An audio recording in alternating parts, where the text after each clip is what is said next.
All right, guys, welcome to Wide Awake News Radio. I am Charlie McGrath, your host. It is the 20th day of March, Wednesday, and we've got a great program lined up for you tonight, especially if you're like me, a military veteran, or if you have a family member who's a military veteran, or a friend or an acquaintance that was serving in the last couple decades, because more likely than not, if they have served in the last few decades, they have been in a combat zone. And we have many women, men and women coming home who are completely broken and in a lot of ways completely forgot about. So coming up here in just a minute, we brought back on Dinah Everett Snyder to talk about her program. The last time she was on, we were talking about 6 veterans who participated in their experiment, I guess, or treatment with great results. We'll highlight that. But her program with the 30-plus soldiers is now complete, so she's going to give us the details on how it went and again how the first group did, and look at some of the successes of her program. This is going to be for the next 2 hours. Dinah is going to be on with us hour number 1 and hour number 2. If the last time we did this, Dinah messaged, or I spoke to her through email afterward. That she had a lot of people, maybe that was through Karen who forwarded the message to me. A lot of people responded from the last time she was on, and we aired it up on YouTube. And guys, if you have questions, tonight we'll take calls for Dinah. So if you have questions on how to get involved in this program or steps you should take, then get on the phone 877-342-6673, and we'll do our best to get your question asked and answered. If you're listening and not in the chat room, you can go to wideawakenews.com, click on the microphone on the right-hand side. That'll take you right into chat, where you can watch me, if you wish, do this program live through a Justin TV feed, or you can just hang out in the chat room with the folks we have in there right now. This topic is very obviously near and dear to me because I am a combat veteran, and I have family members who are combat veterans. Some of them are extremely, broken. I don't know how else to say it. Who have come back and not been able to adjust well, or been damaged by their experience in multiple tours in combat zones. This is a very, very real problem. We've been waging a war without end. Namely since 9/11. But we can truly go back to the first Gulf War and realize that it's never ended. It's been intensified over the last decade. But we have, in this amount of time, millions and millions of men and women who have been shuffled through combat zones. And they come back, and regardless of the patriotic spin that our politicians or our media want to surround the activities that these people participate in, we need to understand something. We don't know the whole truth. We don't get the truth from the media, from the mainstream media, as well as from Washington, D.C., on how devastated a lot of these folks are coming back. We can look at some of the statistics and realize that the suicide rates are off the chart. More people are dying because of suicide than combat. And we look at the backlogs at the VA and realize there are hundreds of thousands of people waiting for service from the VA, and they're waiting for a reason, because we have a glut of people who have come back and are experiencing a very, very difficult time. I was drawn to Dinah as soon as Karen first told me about her, and after having her on the program, I thought it was absolutely amazing what she was able to accomplish, and I'm very excited to get her back on, again, to recap the first experiment and to jump in to the details of the second experiment. I'm going to give her website real quick in case I forget to throughout the next 2 hours. I'm sure I won't. It is DinahEverettSnyder.wordpress.com. DinahEverettSnyder.wordpress.com. Obviously, if you're watching this on YouTube, Gary has done a great job of putting that link down below Dinah's avatar there. So, Dinah Everett Snyder, welcome back to the program. It's great to have you on Wide Awake News Radio again. Thank you, Charlie. It's super to be back. It's interesting listening to you because, of course, you are a veteran, and you're absolutely right. We're not talking about this and the crisis that our veterans are facing when they come home. I recently was talking to someone from the VA, and he let slip that there's 1 in 4 homeless men are veterans. Now, they're not all from the wars in the last 2 decades. We're looking at a history since the Vietnam War. But if you think about 1 in 4 homeless men are veterans, I mean, just let that sink in. That's frightening. 1 in 5 veterans suffers PTSD. So 20% of soldiers deployed in the last 6 years have PTSD. 20%.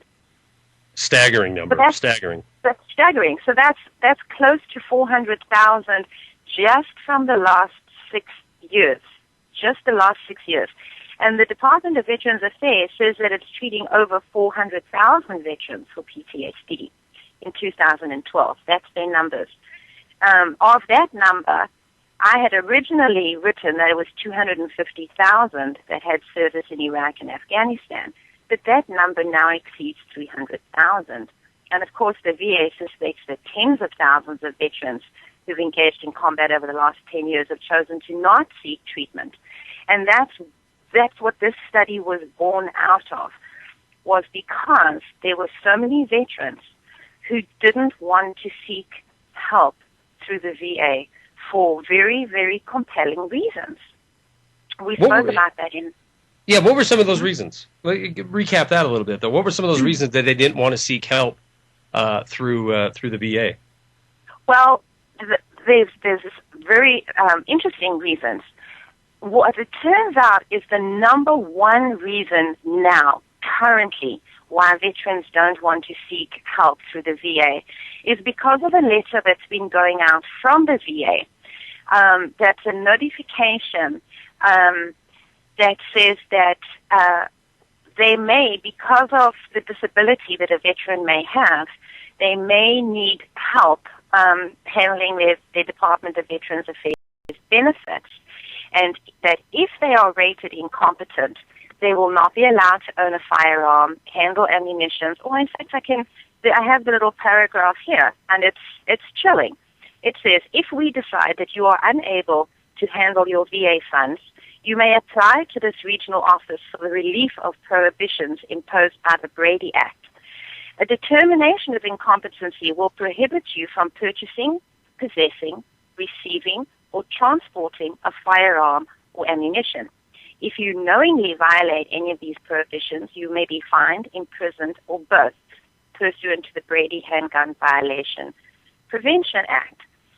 So that's something, there isn't a veteran that I talk to now that isn't seriously concerned. And I'll tell you why. Because the VA decides what the level of incompetence is. And in most cases, we have discovered that the veterans themselves have no idea. It's some miscellaneous little thing in their file from during their deployment. For example, I have a lady who's a veteran, and her and her husband are now divorced. She has children. She decided to go and buy a handgun, and she was turned down. Now, this woman is an outstanding member of the community. She has a job. Her house is paid for, by the way. How many people can say that? Not many. Not many. And she has lovely children. She's a lovely person. She was turned down. And the only thing that she can think of is that while she was deployed, she actually charged a superior officer with rape. And it never went anywhere, but that is the only thing in her file. She otherwise was a perfect soldier, has been a perfect citizen. She's a wonderful mom, as I said, and there is nothing that should prohibit her from owning a handgun, and yet she can't. Was there? And I know we have both hours, so I might go off on tangents with you a little bit here. But you know what? We gotta take our first commercial break. When we come back, I want to kind of talk about that lady who was turned down. You know, was she ever given any explanation as to why her Second Amendment right was summarily yanked from her? We're going to be back with Dinah, Everett, Snyder, and more Wide Awake News Radio in just a few minutes. Please hang tight. Welcome back to Wide Awake News Radio, ladies and gentlemen. We continue on with Dinah Everett Snyder. Again, her website, DinahEverettSnyder.wordpress.com. You can any information that we missed tonight, you can go there and follow up and educate yourself. Fantastic information you can find there. Dinah, during the right before the break, you talked about a lady, and everybody listen up to this because this is real. This happens every single day. In fact, I have a very close personal, I don't know how to describe it, very close personal friend that works at the Veterans Affairs, at the VA. And at some point, I'd like to get this person on the program. It would obviously have to be in a complete anonymous capacity, but they could share some of these type stories and corroborate some of the things that we talk about here. These things do happen every single day. And a lot of people, like I said, summarily convicted without even being charged in a lot of cases. You said you are acquaintances with a lady who had honorable discharge, good service record, went to buy a handgun and something in her file. And look, when you're in the military, in case you guys don't know this, everything you do in official capacity is recorded, documented, and put into a file, especially if it has to do with mental or medical type of issues. So this is how the VA determines if you have a claim, a case, or anything like that. If you're due any kind of compensation, you go in and you file your claim, and they look to see if you'd ever been to sick call for this injury, or if you'd ever been in a combat zone, or these kind of things. They don't take your word; they go by the records. So it's not surprising, Dinah, that the only thing that is in this lady's record is this accusation she had made, and suddenly she has no more Second Amendment right. Right. And she's not the only one. Hers is just very compelling because I know her quite well, and there isn't anything else. She should be one of those people that should be allowed to own a handgun to protect herself and her children should the need arise. Did they ever give a reason as to why? No. Okay. No, there's no reason. And this has happened with several of the men that I know. There is no reason given. They're just denied. Big red stamp, denied, sorry, go away. And it's very worrisome. So that right now is the most compelling reason why they're not willing to go to the VA for any kind of treatment. The other reason is because they, if they seek employment as civilians in law enforcement, their full record is open to law enforcement, and they are concerned about their ability to get a job. The job market, as we know, is very tight, and they don't want anything taken out of context, so they're hesitant. But this study grew out of an overwhelming and compelling reason, which before had been the primary reason, and that was because so many of the veterans that I knew that were parents of autistic children that I was working with had known people that had come back with PTSD and were treated at the VA with heavy-duty pharmaceutical drugs, and not one, but 2, 3, and 4 that they were supposed to be taking. And when these men died, one of two things happened. They were either ruled suicide arbitrarily by the powers that be, or they were ruled accidental overdose. And so many of their fellow veterans were absolutely convinced that, one, these guys did not commit suicide, regardless, because in some of these cases there was no note. There were family events coming up, there was a holiday planned, they'd scheduled a barbecue get-together. People that are going to commit suicide don't generally make plans of that nature. And all of a sudden, these men are dead, or they go to sleep and they die in their sleep, and it was ruled accidental death. And these guys were scared because when they started googling the drugs that their friends were on, Paxil, Zoloft, Clonopin, Seroquel, these are antidepressants, mood stabilizers, antipsychosis drugs. sleep aids, wake aids. I mean, it's diabolical. But when they were Googling these things, they were seeing that, well, some of the side effects of this are rapid increase in heart rate or increased anxiety or schizophrenia-like outbursts. Well, if you're treating someone for anxiety and irrational outbursts and because people have anger management issues, you don't want to put them on the drugs that may, in fact, and in many cases do, reinforce these issues. And so... and it's almost, Dinah, I don't mean to cut you off. We're going to hit a break here in about 30 seconds, but it's almost like these drugs, I mean, what they're designed to do, these serotonin reuptake inhibitors, it almost turns them zombie-esque, where it almost, in some cases, to the point that nothing matters. It's just numb, right? You just Exactly, and they're already feeling that way. So why would you completely knock yourself into oblivion and then be worried because you're not a functioning member of your family? Yeah, no doubt. You're going to compound the issues that you already have. Exactly. All right, we're going to be back with Dinah, Everett, Snyder. More Wide Awake News Radio in just a few minutes, guys. Hang tight. Guys, welcome back to Wide Awake News Radio. We continue the conversation, and I see Gary posted a question in here. Blah, blah, blah, blah, from Gary. I am former Navy. Okay, this is from Coast. I am former Navy, and I know why I joined.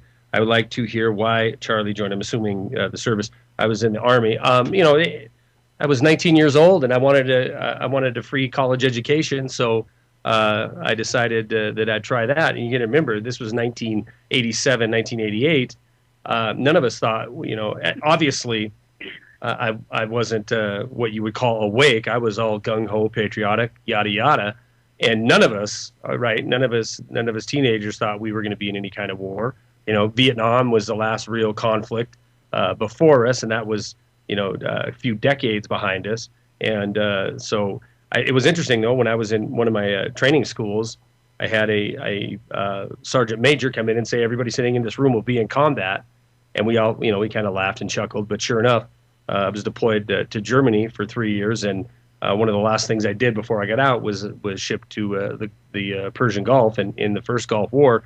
And we've been, in this region ever since, and basically on a war footing ever since. So, there was no motivating factor other than what a lot of kids are doing now when they decide to go in the military. It's to get an education, and it's even worse than that in these times than it was in the late 80s, because there's a lot of kids graduating high school, college, with no opportunity, or to go into something that is, a $30,000-$40,000 bill on your back, and you go into something that is going to be entry level for $10-$15 an hour. We have a de facto draft, in my opinion. That's why we'll never need a draft. There's plenty of volunteers. When there's no good jobs to go to, you can go make decent money and get food in your belly by joining the military. That's my story there. Dinah, Everett, Snyder, please continue with where we... Go ahead. It's interesting that you say that, Charlie, because I don't know what it was like right around the time that you enlisted or joined the military, but we also have recruiters on high school campuses now. That's right. And I've dealt with several veterans who were recruited while they were in high school. Mm-hmm. And recruiters can be very aggressive. So you have a kid who's 16, 17 being aggressively pursued by these recruiters.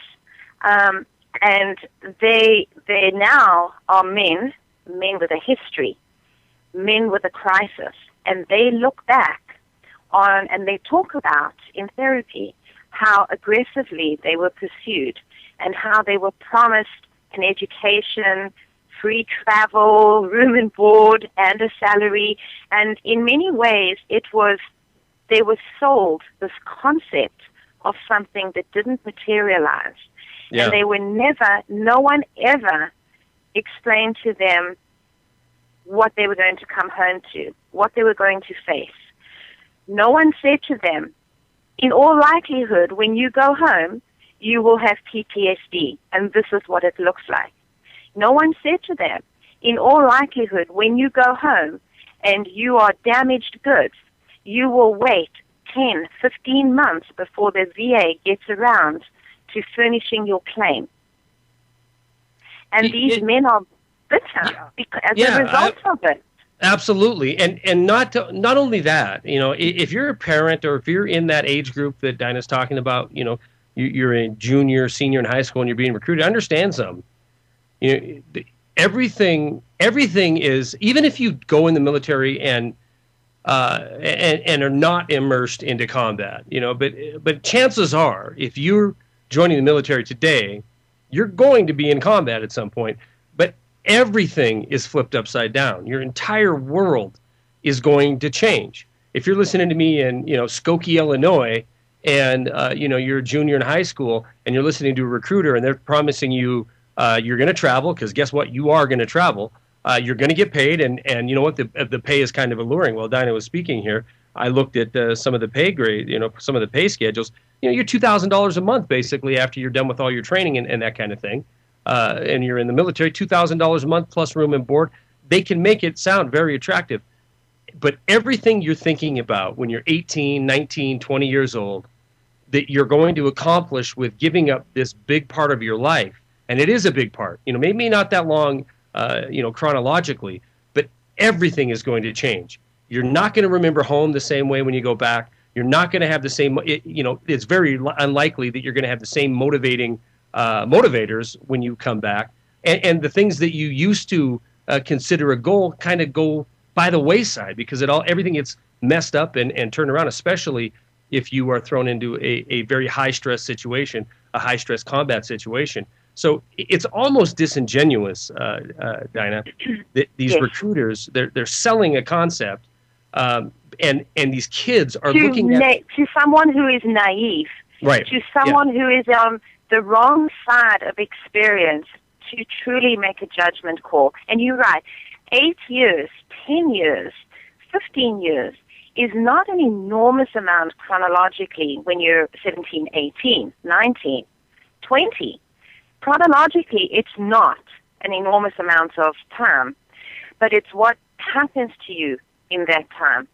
So one of the things, and I want to read you these words, one of the things that the veterans in the first study had to do, or in both studies, but I have the ones for the first one here, and I'm going to read them to you. They had to write at the beginning of the study words that they identified with. And then I cross-referenced to the words that they came up with, and those are their key words. And the most common words were grief, alone, fear, shame, sorrow, anger, regret, abandonment, racism. But that means that at least 2 or 3 had to write the same word. Those were the most common words that where they are today, at the beginning of the study, how they looked back on that chunk of their life. Now, of course, it wasn't all bad, but these are men that are suffering from PTSD. They've been marginalized by society. They can't get jobs, or they're working in very low paying and low skill level jobs compared to the skills that they learned in the military. Because this is the other thing. Recruiters tell them you're going to learn all these skills, you're going to be so employable when you come home. And what they have found with our current economic situation is that so many of the skills that they have learned in the military do not translate into civilian jobs. They just simply don't. And most men don't want to work a low wage, more security job after everything that they've been through. They do it because they've got to put food on the table and they've got children to take care of. But it's emotionally demeaning. And this is not what they were sold at the beginning. Now, from where they're standing now, they realize that. And they realize that it was their perception and that they had a skewed perception. But when they were 18 and 19, they were promised the moon, the stars, and the sun, and it has not translated into reality, along with everything else that they've had to shoulder. The military moves a lot. So here's an example. I have a veteran who took part in the second study. He was in the military for 16 years, and they moved 11 times. Wow. He has 4 children. Can you imagine packing up your entire household and moving 11 times with 4 children, with 2 children, and then 3 children, and then 4 children, having the children move schools, have to make new friends? And we're not talking, in the same neighborhood or on the other side of town. We're talking different states, across one end of the United States to the other, out of the country, et cetera, et cetera, et cetera. Yeah, every year and a half, you're packing up the kids and you're moving on to the next post. Stressful enough, even if you're not in a combat MOS or in seeing a lot of combat. We're going to be back with Dinah Everett Snyder. Wow, it's going really quick, Dinah. We better get into a recap of the first study, and then the second hour we'll talk all about the second study. We'll be back with Dinah Everett Snyder. More Wide Awake News Radio in just a few minutes. Hang tight. Welcome back to Wide Awake News Radio. Dinah Everett Snyder. Her website is Dinah Everett Snyder. Dinah, D-I-N-A-H, Everett, E-V-E-R-E-T-T, Snyder, S-N-Y-D-E-R, .wordpress.com. You can check out her 6 veteran study. Do you have anything else? Do you have the 30 veteran study up there right now too? No, I don't have the 30 veteran study up there. Now, the first and the second study are being put together, and it will be a book, and it will be out hopefully before the end of the summer. Oh, good. You'd mentioned that to me in the break there. And you know what? It was pretty interesting what you were telling me there about the titles. So let's tell that story, because I think it's very poignant, and it makes a clear point of the difference and the things that can happen to you when you enter into service, and how it can truly change your perspective. So give us that story. Well, I had, of course, I'm going to be putting it together in a book, and I had asked the veterans that had participated in the study, as well as some of my other veteran friends, and then another group of friends who have no connection to veterans, for ideas on a title for the book. And right there, it's very telling, because, of course, both groups know exactly what the story is about. They know everything that went on in the study, the ups, the downs, and everything in between. And those that were not involved in any way with the veterans or the study came up with very normal sounding, very concise, explanatory titles, such as Recovery Room for Vets, When War Follows You Home, Healing the Hurting Heroes, Veteran Boot Camp. Very, normal, calm, concise. And then I started getting emails from the veterans, and their headings are completely different. Stonewalled, The Long Road Home. Betrayal, The Long Road Home. The Road Home Denied. And then I don't think I should say the other one. Yeah. But you see it right there. That's the difference in the feeling. Those that haven't experienced it, that are on the outside looking in, they have compassion, they have empathy, they feel for these guys, and their headers convey that. Then you have the guys who went through it, and their feelings are very evident, their bitterness, their unhappiness, their recognition of having been forgotten. Mm-hmm. Yeah, and it's what I elaborated to you in the break, that it makes perfect sense to me, because I hear you talk about the things that you have found in your study, and it automatically takes me to a place of being, bitter, I guess, towards a nation that would send their people, sell them a notion, having to know full well that there's going to be a lot of broken individuals when this is over. So, yeah, when I automatically started thinking of a title when you told me the premise of your story, they were all negative. I mean, they were all, along the lines of, I got screwed, Uncle Sam, I got screwed, welcome home type thing, Right. And, we have this thing about no soldier should be left behind. Mm-hmm. No soldier left behind on the battlefield. But really, Charlie, no soldier should be left behind equally on the battlefield and on Main Street. How dare we as a society send these people off to war and then neglect them when they come home?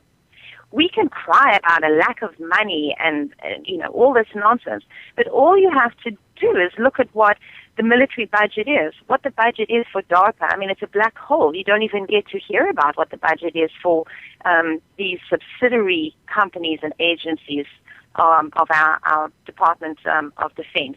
Mm-hmm. We have 45% of the world's budget on defense. I mean, this kind of thing it's a bigger threat than war itself. We're bankrupting this country at the expense of war toys. The Pentagon is spending $126 billion on missile defense and its elements.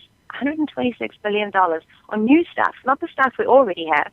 More stuff, bigger stuff, better stuff. Got to have stuff, right? Right. The Navy's building 3 next-generation Ford-class aircraft carriers for $42 billion, or it boils down to, $14 billion each. Mm-hmm. The Navy's building 30 Virginia-class attack submarines for $93 billion, or $3.1 billion each. It's not like we don't have submarines. We just, for some reason, we need more. More, and more. And when you think about the fact, and I don't mean to cut you off, but I want to elaborate on this a little bit.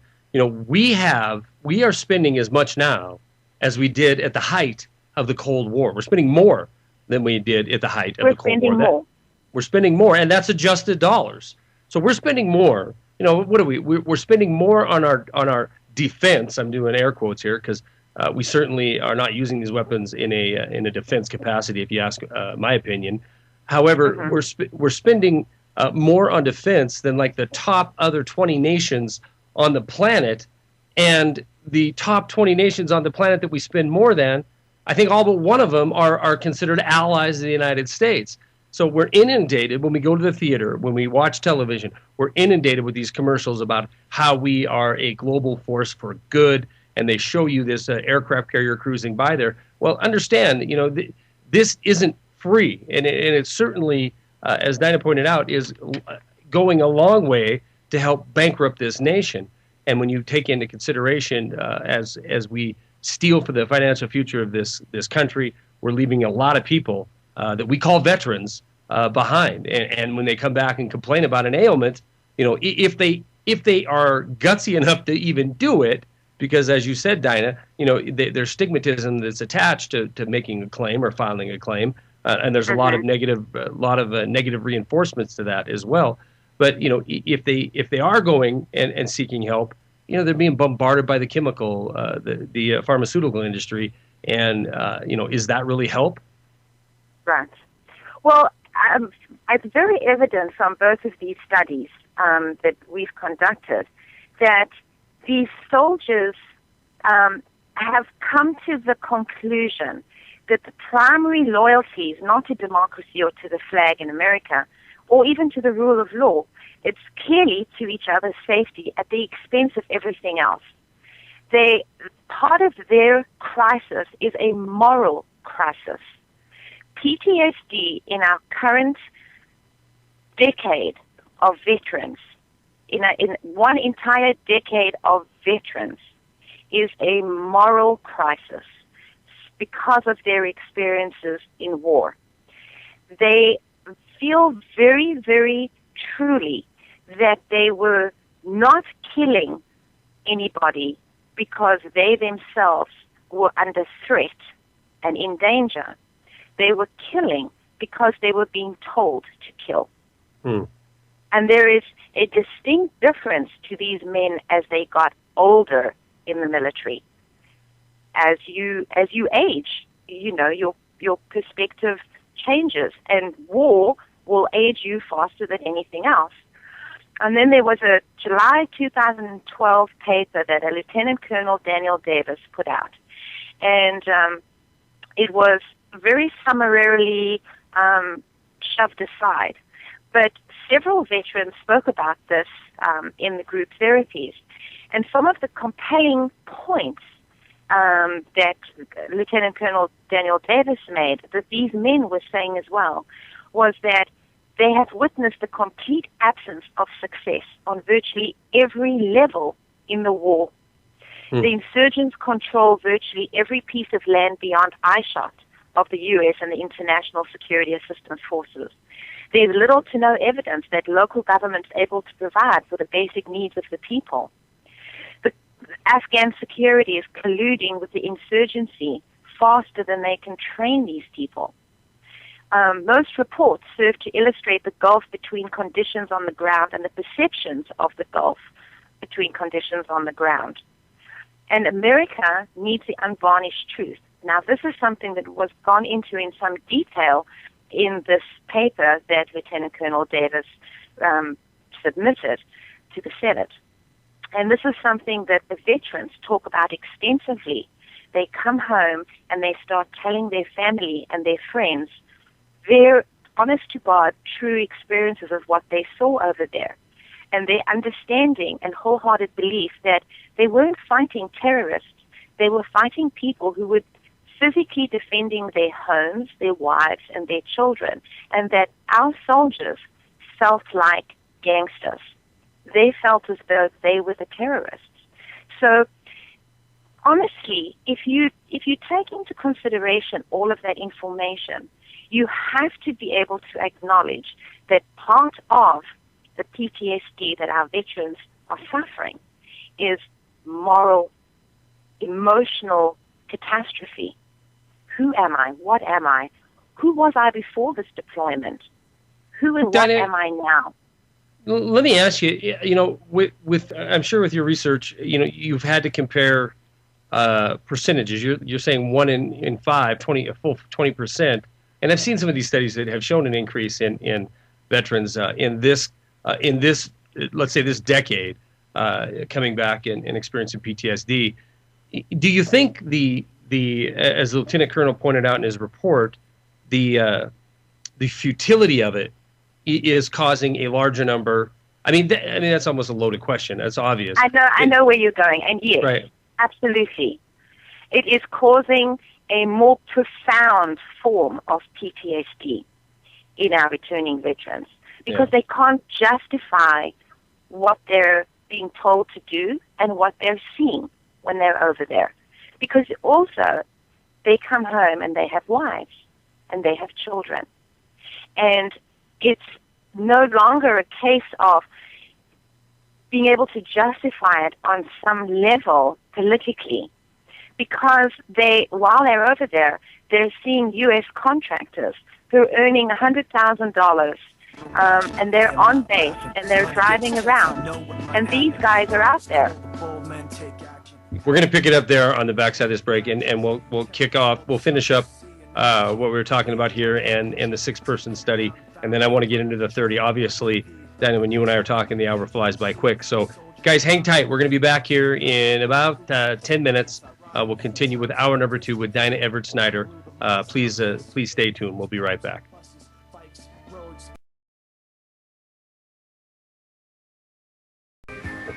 All right, guys, welcome back to Wide Awake News Radio. Charlie McGrath. We continue our conversation with Dinah Everett Snyder here in just a minute. Let me announce, if you're not in the chat room, head on over to wideawakenews.com, click on the microphone. It'll take you into chat.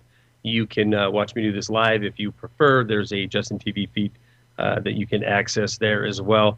And, something that I was going to start the first hour with that I didn't, which, it's even probably better to do it now, which with the conversation being on veterans war, never-ending war, as I talk about quite often on the program, it's certainly worthy to note that, I was reading some headlines before the program tonight, and here we have Obama and Netanyahu together in Israel, joking about the new red line, and of course this is referring to Netanyahu when he sat on the floor of the U.N. with a cartoon picture of a bomb saying, at this point here, it's going to be the end of the world, just fomenting more hostility in the region. It is very, very obvious that the so-called war on terror, axis of evil, whatever you want to describe it as, whatever patriotic spin you want to put on it, these wars, this never-ending war, is just going to prove to be that. It's not coming to an end anytime soon. We have plans in the works now for U.S. ground forces being involved inside of Syria, and of course, Obama and Netanyahu getting together, talking, continuing to speak on why it's so important that we get in there and handle Iran. So, Dinah, there's going to be no limit, at least as far as the eye can see, of people who are going to need your help. And to that notion, let's spend this first segment recapping the first study, which involved 6 soldiers. It was a massively probably a little bit over-engineered criteria that it took to be involved in this first study. And out of all the people that you had volunteer for it, you could only take 6. So give us a little bit of why it was so difficult to be in this test and the results of this first test, and then we'll spend the remaining 3 segments speaking to the third, or the 30-person study, 30-soldier study. Okay. Well, of course, for the first one, we were very strict about our criteria because while it was to help veterans, it was to develop a program that would help veterans. And it had to be extremely precise and as scientific as we could possibly make it. So we had 403 veterans who were interested in participating in the study. But through a process of elimination via a questionnaire, most of them were eliminated and we were left with a group of 30. We spent 2 hours talking to this group of 30, and one of the most important things was they couldn't be on any pharmaceutical drugs, no prescription medications, because the way the study was designed was to be divided up into segments. The first one was diet and nutrition. The second one was heavy supplementation. The third was therapy in various components. And the fourth was a culmination in a 24-hour cannabis therapy session with then follow-up group therapies and discussions. So we wanted everyone to be as chemical-free as a military veteran could be from their exposures overseas, but nothing that they were obviously putting in their mouth. And at the end of that 2 hours, the 30 veterans all said, yes, no, we're perfect, we can participate in the study. But when the blood results came back, 24 of them failed, and we were left with 6. So out of 403, we were left with 6 that were clean enough to participate in the study, which is pretty much the way the statistic would go over in the general population. People don't realize all the things that they put in their mouth that are filled with chemicals. And one of the most insidious of those everyday things that we put in our mouths and don't think about is energy drinks, caffeine drinks, soda, pain medications, over-the-counter pain medications, ibuprofen, Advil, all those kinds of things.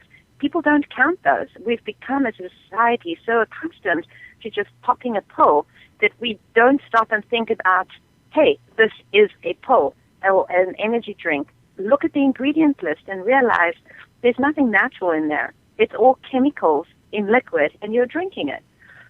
So that's how we ended up with 6 for the first study.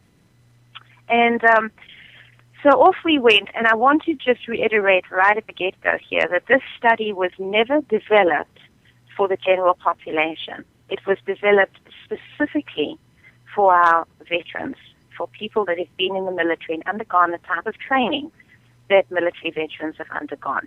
And I don't recommend it at all for civilian populations. It's funny because I keep getting asked this over and over again from other people. So I want to reiterate that this is a study for veterans and it does not translate into the general population. So we had 2 weeks prior to the actual beginning of the study. And in that 2 weeks, we got them all on track with dietary changes. So shrinking their meat portions, increasing their fruit and vegetable intake, their clean water intake, just, things like that. And starting their therapy. Now, the veterans were divided into groups. They were divided into 2 groups of 3, and that was their team. And they were divided into twin teams, so the two of them. And they saw their therapist in the bigger group, in the smaller groups, in the twin groups, and as couples with their spouses. So there was a lot of background therapy, but it followed a very precise format. At the end of 2 weeks was really week 1 of the actual 6-week study. And so each week had a theme. The themes were deadline to recovery and building the team. Teams are very important to veterans because they've trained in the military during boot camp and all throughout your military career. You are part of a group, a small group in a bigger group, in a bigger group, in a very big group. And part of their loss when they come home, as much as we would like to say to veterans, that was then, this is now, you're on city street, let's move forward. We never really acknowledge what they've lost, and there are some good things that they've lost. And the good thing is the camaraderie and the team spirit, and all of a sudden they don't have that. So in order for the therapy to work, we focus on building a team. Towards the end of the study, we actually focus on withdrawing and breaking down the team in some ways. Mm-hmm. So the beginning is deadline to recovery, building the team. The second week is know thy men, know your team. The third week is know thyself. We have a team. Don't get lost in the team identity, because that is what you trained for in the military. You are always a part of a team. No one gets left behind. Everyone is considered a core group. There's no individuality. There's no I, there's only me. There's only we, me. Number 4 is measurements of success. And there we talk about the stages of grief. Who, what we were before, who, what we were during, who, what we are after. Then the 5th week is keeping it together, ways in which they were keeping it together during the study, because they so quickly fall back into their training. And we want them, the reason you build the team is to show them what they've been doing since they've come back from deployment. If you build the team, they immediately submerge their own selves. But when you ask them to look further back, it's hard for them. So we use the current model to show them how they've erred. And it's their job to work through it. It's incredibly hard work for them, and they're very resistant. They are strong men, undergone a lot of training. They've had months of feelings of failure on various levels. They're all in different places because they are all individual people. And then we talk about grief. They don't like to talk about grief. It's very, very hard for them. Most people are uncomfortable talking about grief. No doubt about it. So for them. Yeah, especially for veterans who, there's a lot of guilt there associated with that grief as well. We'll continue this on the backside of the break. Dinah Everett Snyder is our guest. Dinah Everett Snyder.wordpress.com is her website. We will be right back with more Wide Awake News Radio. Hang tight. Welcome back to Wide Awake News Radio. Charlie McGrath, joined by Dinah Everett Snyder. We're talking about her work with veterans, and we were both getting a laugh during the break because we were both in the chat room. And apparently, I'm fighting half the chat room, so that's good. I have a good workout ahead of me because Buddy and Warhorse, they've decided it's time to go. And I'm all for it because here's why. This hand-to-hand competition will be keeping us sharp for the inevitable day that we're forced to use this in a way to defend our home and our loved ones. But all kidding aside, it's a fun chat room. If you want to join them, head over to wideawakenews.com. Click on the Wide Awake Radio button. That'll take you in there. Don't be sensitive when you go in there because who knows which way it's going to go, especially for the rest of the program. All right, Dinah, I want to jump into the 30-person study. However, you did let me know that you had information. It's been 5 months since the 6-person study, and let's wrap up the 6-person, then jump into the 30-person. Okay. Well, let me just say that the theme for week 6 was cherish. So it was discussing what things they cherished, what if, and life and death, and repercussions of choice, and the control and lack thereof. And then there was the ground zero event, which I won't go into because we've covered that previously. But now here we are, we're 5 months down the road after the 6-man study. And what's interesting to note is that all 6 of them have stayed on the supplement protocol because of the way it made them feel, because they clearly recognized the benefit to themselves, and they've all stayed on the supplement protocol. And the supplement protocol was designed to address brain issues, gut issues, and physical issues. And they've all stayed on it. Not only have they stayed on them, but their spouses have started taking a more simple protocol along the same lines. And most of them have their children on some of those supplements as well, with great results. Also, neither of the 6 men are drinking. They've decided to completely abstain from alcohol. And because they still see themselves as a team of 6, I think that's where, and this is where they say that their motivation comes from. They're hanging out with each other. They've all committed to not drink. They've all committed to staying more or less on the diet, reduced red meat, more vegetables, no bar foods, because that stimulates their desire to drink. Mm-hmm. So the repercussions of the study are not only their mental health, but their physical health, and subsequently the trickle down to their children, because as we talked about before, there were 6 men, but there was a whole lot of children. And between the first study and the second study, there's 88 children. There's 72 children in the second study, and there's 16 children in the first study. So you might have treated 36 men, but you treated 36 spouses, 88 children, and the repercussions for their extended families, the grandparents, the adult siblings, and their families. And before you know it, you've treated a village. No doubt about it. You're right. The effect is very far-reaching. Have you received feedback on the 5 months after the fact from family members thanking you? And I know you've received feedback from people wanting to participate. I know that because it's come through this program, in fact. We have continued to keep in contact with the 6 veterans and their spouses, and so far so good. And I think as soon as you can put sobriety in there, and as soon as you put responsibility towards each other, and you allow them to come together, the adults, and recognize that they are parents and they have goals and commitments.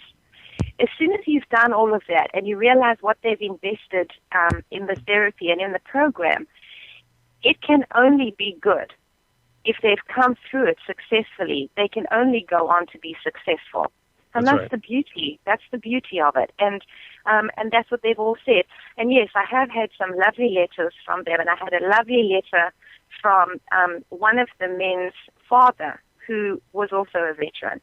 And it was a very heart-wrenching letter, and I have his permission to put a part of it in the book. And so you can read it there, Charlie. There you go. Well, that's perfect. But I find it interesting that you're talking about this group dynamic, right? And they're maintaining sobriety, they're maintaining the diet, they're maintaining their supplement regimen. In part, is part of it peer pressure from the group, or not wanting to not peer pressure? I'm saying that wrong, because I think in a military setting, it's more you don't want to let your teammates down. Answer that when we get back, and let's get into the. I've been saying this for an hour and a half. Let's get into the 30-person study. We're going to be back with Dinah, Everett, Snyder. Matter of fact, you can answer that off air. People on JTV, you can hear the answer to that. We'll be right back. Hang tight. Wide Awake News Radio, Charlie McGrath, your host, 20th day of March, Wednesday. Dinah Everett Snyder is our guest. Her website is DinahEverettSnyder.wordpress.com. Make sure you go there, check it out, bookmark it, and check it out after the program to get more details on what we've been talking about tonight. Dinah, I'm just going to do it, because if we don't pull the trigger on this, guess what? It's not going to happen. You had a 6-person study, very, very rigorous criteria to become involved with that. the results, as your summation in the last segment showed, speak for themselves. I mean, these guys are completely, in a lot of ways, have turned themselves around. How did we get such a big pool for the second study, and how did the second study differ from the first? Well, the second study differed from the first in that we didn't have to be as rigorous. We had, the second study came about because the first 6 were pushing me. They said, we came through the study, we feel great, we know all these people and some of the people that had not been eligible for the first study. And these original 6 felt that they wanted to go off and replicate the study because of what they saw as imminent need. So, of course, I got really concerned about these guys just suddenly going off and, conducting studies all over the place. And we had identified some of the men that had actually not qualified for the first study as being an at-risk group. Mm-hmm. And so we decided that we would design the second study, obviously along all the same parameters as the first, except that we were going to accept people into the study that broadly represented a cross-section of veterans and their physical, mental, and emotional issues. And that way include the few that had not qualified the first time round and that were clearly at risk. So, I mean, that was just realistically any further expansion of the treatment protocol would by necessity have to include subjects who are on some forms of pharmaceutical medications and so on, because so many of military veterans are. We also, based upon our observations in the first study, we included an assessment of the subject's children, a more comprehensive assessment of the children in the second group, also because, there were so many of them. When you have 72 children, you can do a fairly good study. And then because there were spouses, there were 30 wives, we had, of course, they had their input in the first study, but we broadened it dramatically in the second study. And it's something that we had actually changed around in the first study. We hadn't originally intended to have as much to do with the wives as we ended up having in the first study. And the reason for that was we found that there was a profound need. The veterans needed an impartial spokesperson and a collaborator between them and their spouses. And we decided to expand on that for the second group. So I'll give you the breakdown for the second group. So there were 30 men. 10 subjects had PTSD, obviously, and they had adult onset ADHD. And this is curious because the U.S. military has even said that they are finding increasing numbers of ADHD military personnel. And as I had explained to you before on one of our other shows together, a lot of PTSD symptoms mimic those of autism. Hypervigilance, not being able to sleep, very fidgety, very impulsive, and compulsive behaviors. And so we have this as part of their clinical symptomology in our veterans. So that was 10 of those 30. 12 subjects had already had all the full spectrum of PTSD, and 3 of those had had domestic violence issues. Then we had 6 subjects that had, in addition to their PTSD symptoms, they had chronic overdrinking. So to the point where their marriages were in danger of falling apart. And one of those had already had a domestic violence issue. And then 2 of the subjects had PTSD, and they were on corticosteroids and pain meds, one for quite a severe shoulder injury and the other one for quite a severe hip and leg injury.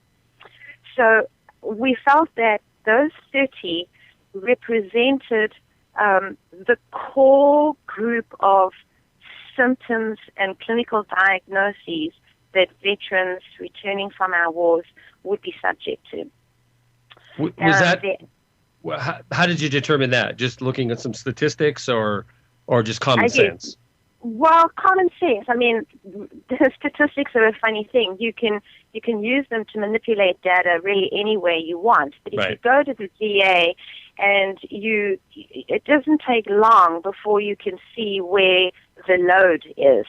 Right. And so that's how we determined this. And I have access to hundreds of veterans. All you have to do is look at the questionnaires that they filled in for 403 of them, and what they write as their issues, and you can very quickly see that it's a very good representation of what's going on for veterans all across the states. Sure, a good snapshot. You bet. Right, and the ages were for these 30 were ages 26 through 43. Of the 30, 20 were married and 10 were separated. Ooh, okay. And then there were 72 children ages 2 years to 20 years old. So that's quite a broad spectrum. There were several kids that were 17 to 20, but the ages were, the youngest was 2 and the oldest is 20, almost 21. And so, of course, the supplement protocol changed a little to take into account what meds they were on, if they were. Not all of them were on meds, by the way, but the 2 subjects that had the physical ailments were on corticosteroids. They were on pain meds. And we treated them very cautiously, and we slowly, over 8 weeks, because with such a large group, we realized that it became necessary to expand 2 of the week's therapy groups and therapy sessions into actually 2-week sessions. So this group of 30 actually went through an 8-week program. And over the course of the 8 weeks, we weaned those 2 subjects that were on heavy-duty pain medications and corticosteroid shots and medications. We weaned them completely off their medication. By the end of the study, by the time they came to the Ground Zero event, no one was on any pharmaceuticals, and they were doing extremely well. And that tells you that, of course, as we know, pharmaceuticals in so many instances are merely a Band-Aid and are a suppression of the symptoms. They are not a healing of the symptoms.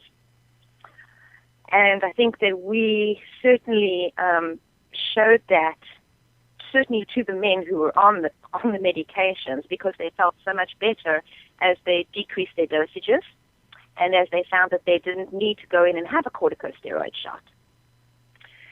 So that was that. And I realized that time is going, and there's a couple of things that I really do want to get to as a result of this study. Okay. And it's this. As I said, we were able to really focus on the children for this particular study. We expanded it greatly. We're going to pick up. We're going to pick up on the experience you had with the children in this study, and we'll jump right into it and make sure we cover the few things that you want to make sure to bring up. We're going to be back with Dinah, Everett, Snyder, and more Wide Awake News Radio in just a minute. Please hang tight. Welcome back to Wide Awake News Radio. Dinah, Everett, Snyder is our guest, our final segment, and this one is going to blast by, I'm sure. DinahEverettSnyder.wordpress.com is her website.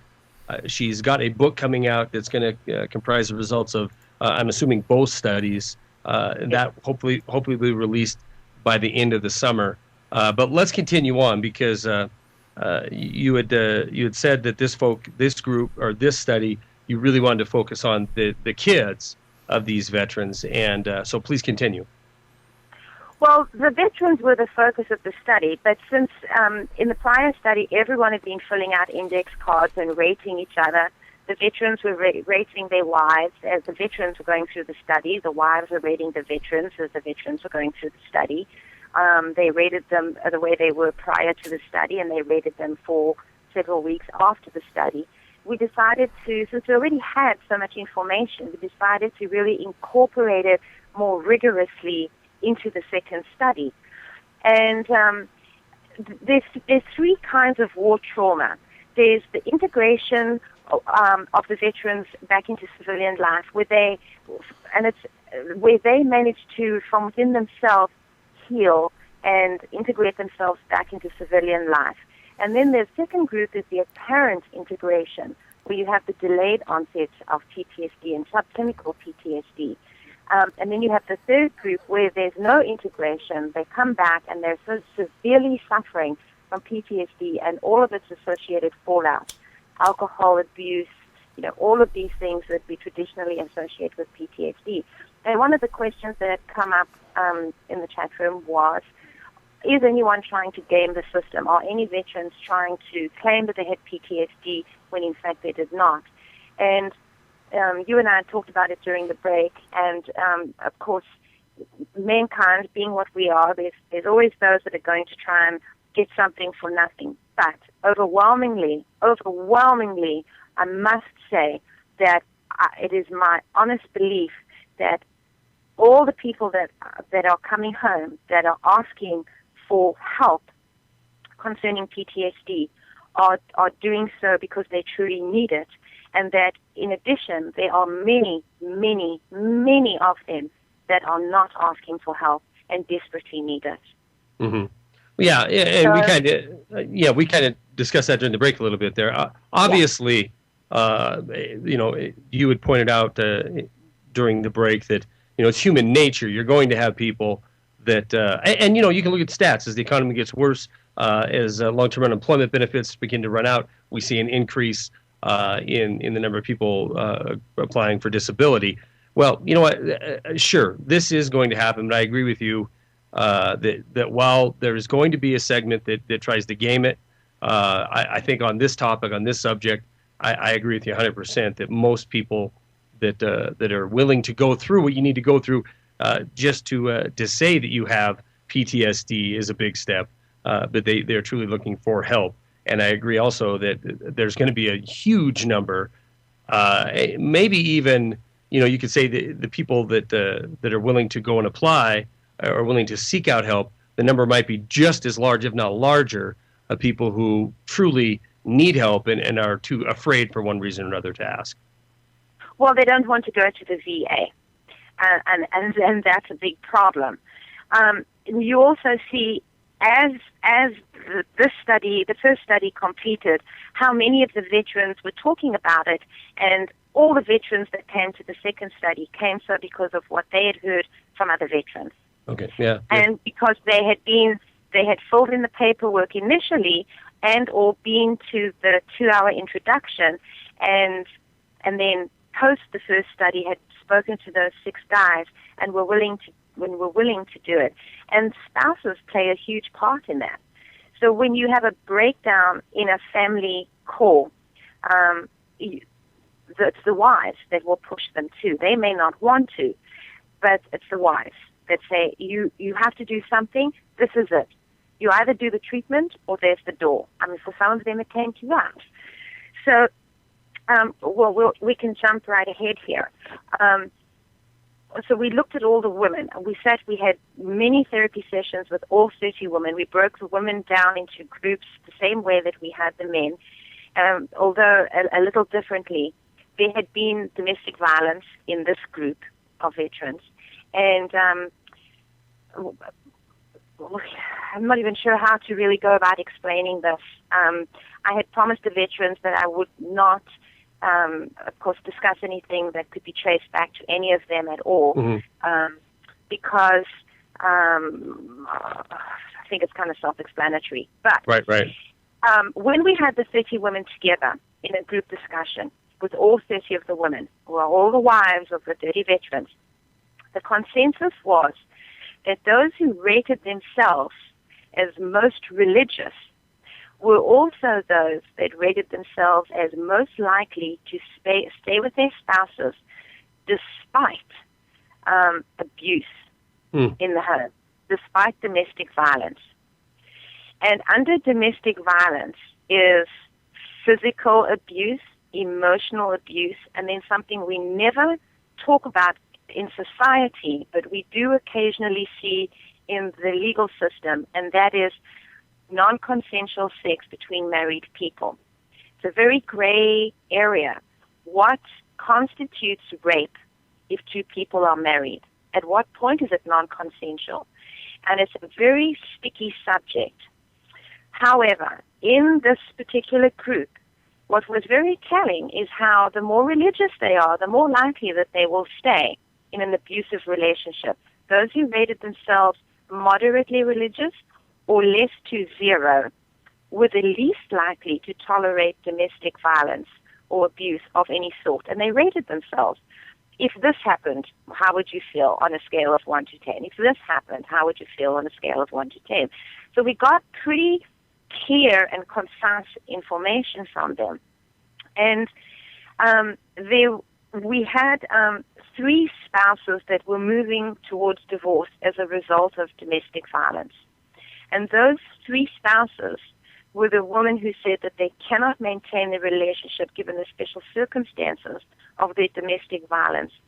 And the parameters for all 3 cases centered around the issues of non-consensual sex with their partners in the framework of a bigger picture of violence and aggression and withdrawal and the issue of, I don't know if I know this person anymore, which is something that military wives often deal with.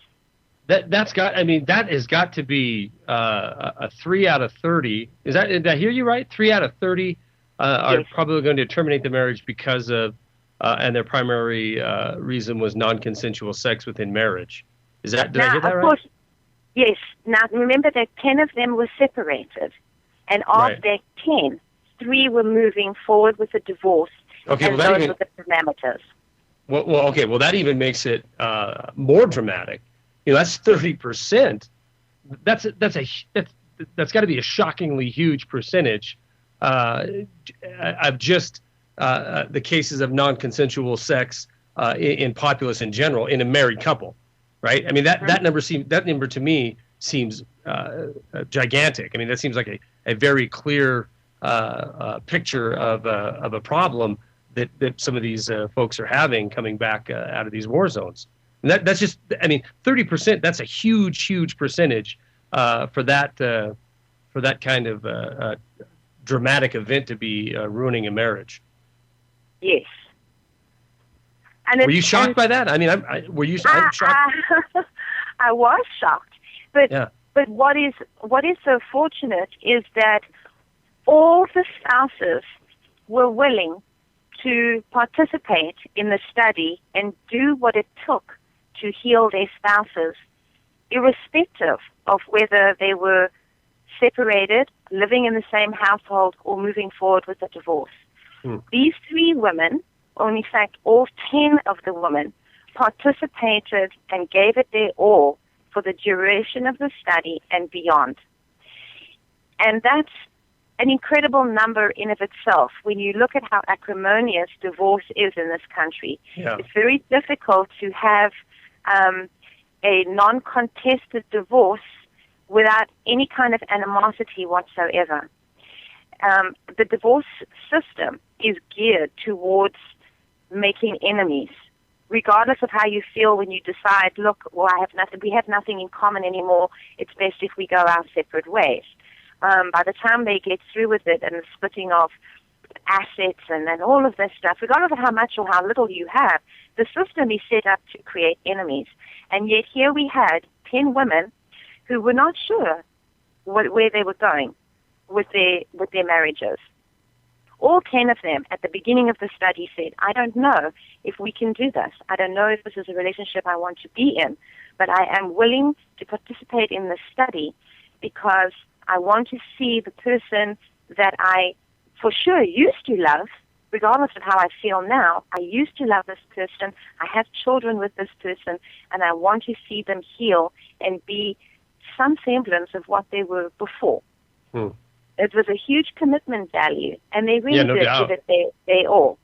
So that was a beautiful thing in context with this study. And then by the end of the study, we had these 3 women who said, you know, we're going through with our divorce, but we are so grateful to have come through the study, because not only have we seen what it has done for our spouses, but we've seen how it's impacted our children. And although we are determined to go forward and be divorced, we feel that in the context of what we've experienced in this study, we will be better parents, regardless of the fact that we will no longer be under the same roof. So in the context of having the therapy and being able to, and this is part of why the spouses were so important, they needed to see. Yeah, I mean, those are incredible stories you're telling. Especially, I agree with you that these folks, these 10 women who are going through this, knowing full well that in some cases they're not going to be there, but they're, like you said, they love the person to begin with. Obviously we didn't cover everything we needed to with the story of with the 30, but we probably knew that was going to happen. Dinah Everett Snyder. DinahEverettSnyder.wordpress.com. That's her website. Dinah, we'll get you back on again. Karen, maybe we can get her on in mid to late April and continue to talk about this, Dinah, because it's fascinating to me, and I greatly appreciate your work. Thank you, Charlie. All right, thank you. Guys, stay tuned for Jeff Rentz, because he is coming up next. Tomorrow night, we have William Grigg and Eric Lovely. All right, guys, have a good night. Peace.